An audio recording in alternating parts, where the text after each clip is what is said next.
भारत गौरव आचार्य श्री पुलक सागर जी गुरुदेव के प्रवचन और लेटेस्ट धार्मिक भजन व कार्यक्रम निशुल्क देखने व सुनने के लिए हमारे YouTube चैनल जीन शरणम मीडिया को आज ही सब्सक्राइब करें और सबसे पहले देखने के लिए बेल आइकन पर क्लिक जरूर करें। मांगो क्या मांगते हो? सागर से चिल्लू भर पानी मांगते हो? उसने कहा मुझे उतना ही चाहिए, उससे ज्यादा की आवश्यकता मुझे नहीं।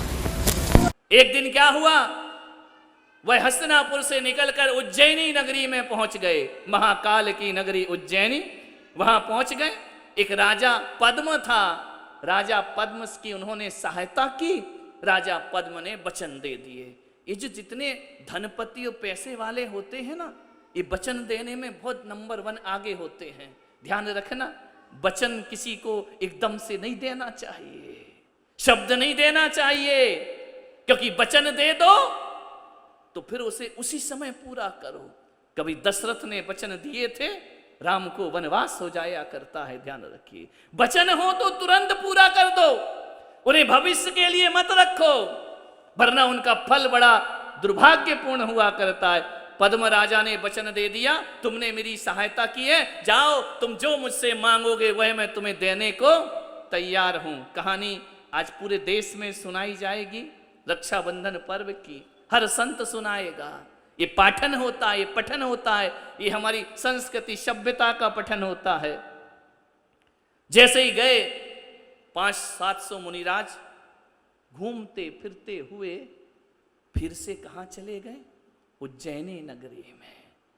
राजा पद्म को पता चला कि संत आए हैं, वह भी गया उनके दर्शन को। इन्होंने देखा कि अरे ये तो वही है जिनसे हमने विवाद किया था, और इनकी वजह से हमें राजधानी से बाहर निकाल दिया गया था। वचन याद आए बलि को। बलि ने कहा कि महाराज, हमने एक बार आपकी सहायता की थी। राजा ने कहा कि हाँ की थी, आपने हमें वचन दिया था। हाँ दिया था, आज हमें हमारे वचन चाहिए। जो धरोहर, जो शब्द तुमने दिया था वह हमें चाहिए। राजा पद्म ने कहा मैं किसी का एहसान नहीं भूलता हूं, मैं तुम्हें वचन प्रदान वरदान देता हूं, मांगो क्या मांगते हो। राजा बलि ने कहा कि महाराज, ये जो राजपाट है ना तुम्हारा, इस 7 दिन के लिए हमको दे दिया जाए। राजा ने कहा तुमको? बोले मैंने तुम्हारे राज्य को बचाया है, 7 दिन के लिए राजपाट हमें दे दिया जाए।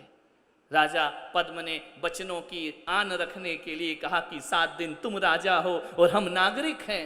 अब राजा बनने के बाद प्रतिशोध की ज्वाला जो जलती है, उसने 700 मुनियों को राजधानी में बंदी बना दिया। एक बाड़ा बनाया बहुत बड़ा, उसमें जंगल में मुनिराज सामायिक कर रहे थे। चारों तरफ से उन्होंने खाई खुदवा दी, उसमें अग्नि प्रज्वलित करा दी।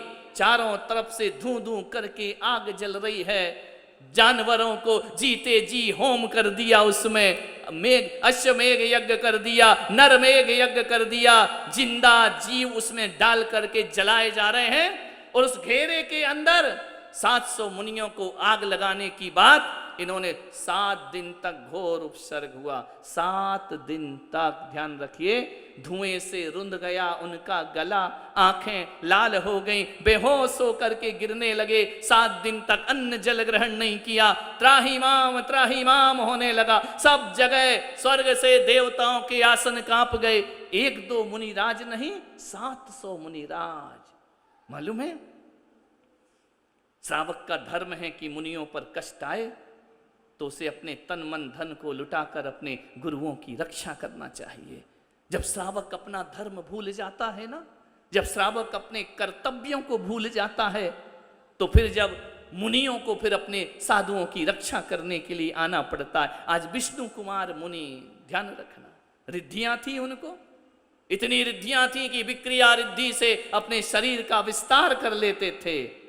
मान्यवर, जैसे ही उन्हें पता चला कि 700 मुनियों पर उपसर्ग हो रहा है, विष्णु कुमार मुनि ने कहा मैं रक्षा को जाऊंगा। धरणीधर पर्वत से उतरे, वामन का रूप बना लिया। एक बात ध्यान रखना, दुश्मन को दुश्मन के तरीके से मारा जाता है, सज्जन के तरीके से दुश्मन को नहीं जीता जा सकता है। दुष्ट के लिए दुष्टता होना चाहिए, उदंड के लिए उदंडता होना चाहिए। राजा विष्णु कुमार मुनि ने कहा, यदि मैं इस भेष में जाऊंगा तो वह मेरी बात नहीं सुनेगा। उन्हें वाम विप्र का रूप बनाया, ब्राह्मण का रूप बनाया अपनी रिद्धियों से, और जाकर के राजा मधु से कहा, भिक्षाम देही। उसने कहा, मेरे यहाँ यज्ञ चल रहा है, देखो ये नंगने धड़ंग साधुओं को मैं कैसा दंड प्रदान कर रहा हूं। क्या है इनके पास? भाई बामन, मालूम है बामन? छोटा सा बटुक ब्रह्मचारी, ध्यान रखना, बिल्कुल 2.5 हाथ का शरीर बनाकर चले गए।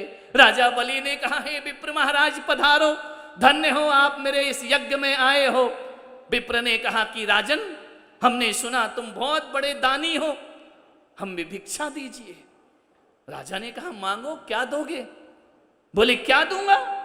मेरे भिक्षा पात्र को भर दो।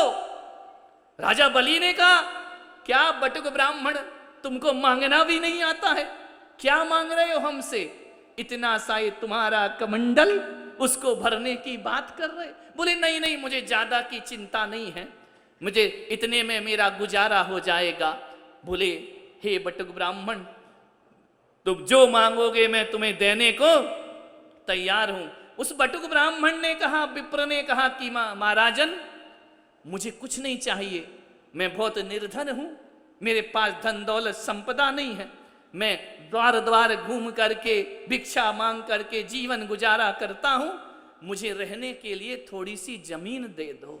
जमीन दे दो? अरे बटुक ब्राह्मण, इतनी छोटा सा शरीर, तुमको जमीन की जरूरत है? ये पूरा राज्य 7 दिन के लिए मेरा है, तुम जमीन की बात कर रहे हो? मांगो, क्या मांगते हो? सागर से चिल्लू भर पानी मांगते हो? उसने कहा, मुझे उतना ही चाहिए, उससे ज्यादा की आवश्यकता मुझे नहीं है। ध्यान। राजा ने कहा, दो। लेकिन बटुक ब्राह्मण ने कहा कि हे राजन, वचन दो, शब्द दो, क्या तुम मेरा भिक्षा पात्र भर पाओगे? उसने कहा, भर दूंगा। अरे तुम 2.5 हाथ के आदमी को कितनी बड़ी जमीन लगेगी, दे दूंगा मैं तुमको। तो बोले, पहले वचन दो। बोले, वचन उठाता हूं, ब्रह्मा विष्णु महेश की सौगंध उठाता हूं, जो कहोगे वह मैं तुम्हें देने को तैयार होता हूं। राजन, मुझे 3 पग भूमि चाहिए। कितनी चाहिए? उसने कहा कि पागल हो गए हो ब्राह्मण तुम, 3 पग जमीन? और तुम्हारे पग में कोई दम है?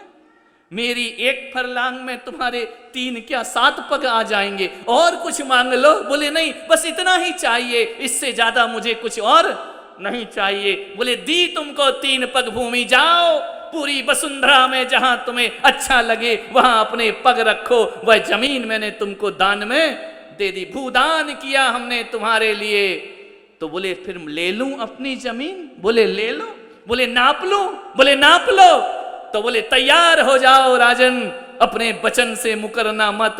और जैसे विष्णु कुमार मुनि ने बामन का रूप रख के जब विशाल रूप धारण किया, आकाश तक जिनका शीश पहुंच जाता है, उन्होंने पहला पग उठाया, मानुषोत्तर पर्वत पर रख दिया, दूसरा पग उठाया, धरणीधर पर्वत पर पहुंचा दिया। अब बोल राजा बलि, ये तीसरा पग कहां रखूं?